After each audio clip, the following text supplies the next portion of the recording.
again, but have you dealt with yourself? Like, have you Exactly. have you dealt with your own self? Have you Yes. dealt with why? Maybe that is something that no matter what I do, you're not going to be pleased. Like, or I don't mean to offend you, because you can have people who run and I know, because I've been guilty of it, who say I was hurt and you did this and really, let's deal with this first. One Yes. thing you're not going to find, you're not going to go anywhere where people are not going to let you down. No. At one No. point or No. as long as they're people. That's right. As long as they're people. Yeah, and the point well taken. It goes back, the church didn't hurt you. Right. It was something family related. Exactly. Okay. That had to be occurring in a regular basis in your life to create that hole in your heart, or that place in your heart that's so sensitive and tender and non-resilient.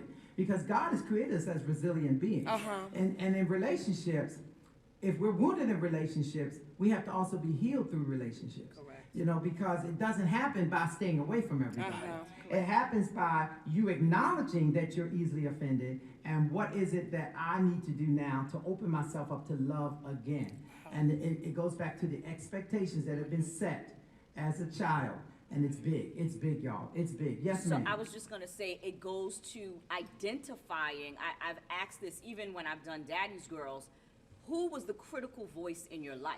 Yes. And being able to identify it. Part and parcel, sometimes people are unable to deal with what's going on within them because they have not yet been able to Wow. identify who that voice was that has put me into a place of being an offender, if Yes, that makes that's sense. so true. And so, you know, I think about a person who is always looking at things from this is right and this is wrong, or Mm-hmm. this is good and this is bad. You gotta recognize there was someone that impressed that upon you. Yes. Children are impressionable, right? Absolutely. And so we often forget that it came from somewhere. It's so easy to say, we gotta look at ourselves and we gotta see what's going on. But even deeper than that, where did it come from? Yes. So that you can now recognize, oh, okay, it was my father, it was my mother, it was my grandparents, Yes. it was such and such that put this impression upon me.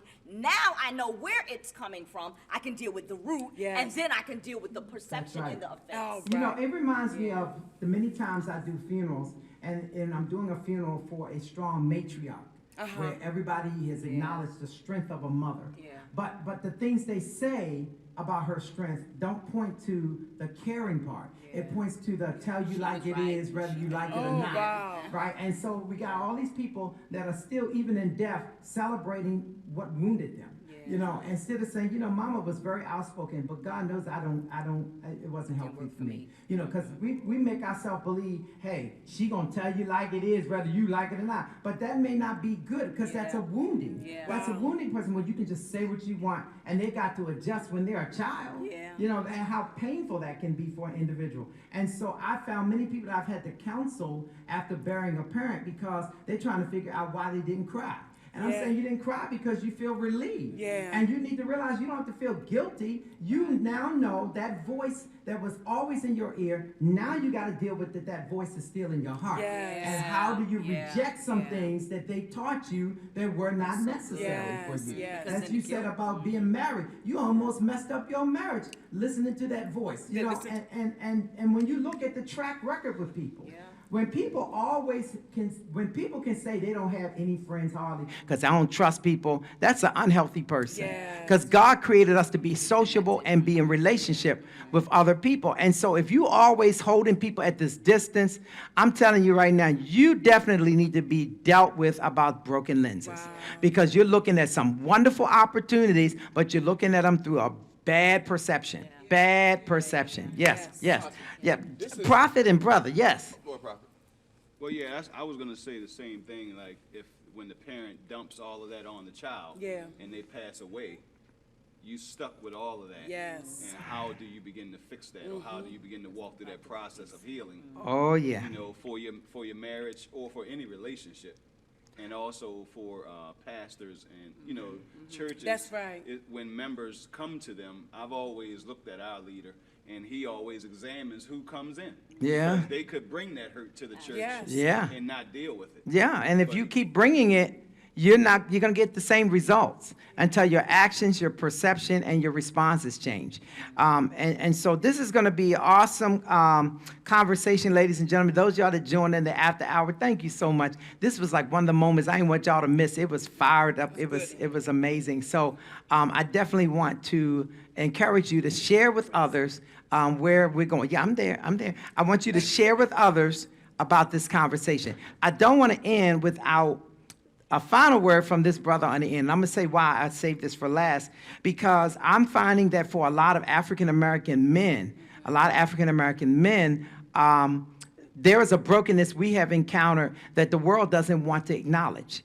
And that is the brokenness from society and from how society has treated us as black men and disregarded our feelings, even as little boys. You know, I remember so many times I've gone to school to deal with schools that have pulled a young boy out of class, and they got tons of educators standing around trying to criticize and question them like they're in some an examination room.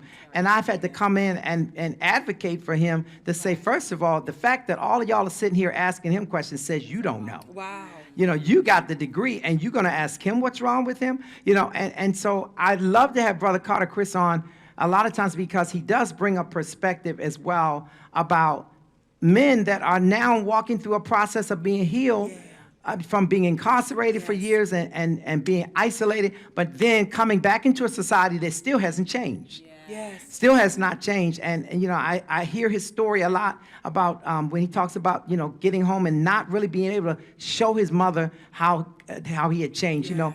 And his perspective means a lot. Yeah. So, Chris, can you share with us? Yes. This aftermath that you just did just now, after we did the live, it was healthy because this is what's missing in the communities. Yes. The part about the village, this is the village. It ain't nothing about no titles. It ain't about being no doctors. It's about us being able to come down to where our youth at, right? Yes.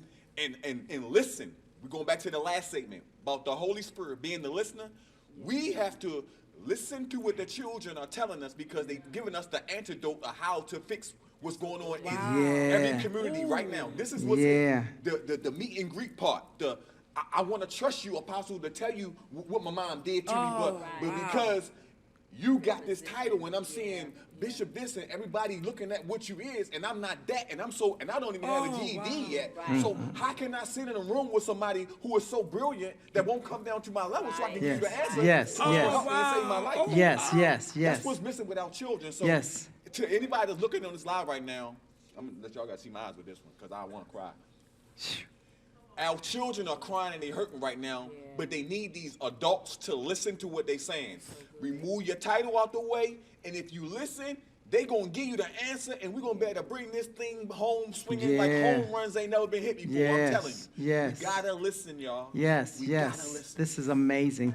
Those of you that sign back in, and keep in mind, thousands of people will look at this afterwards as well.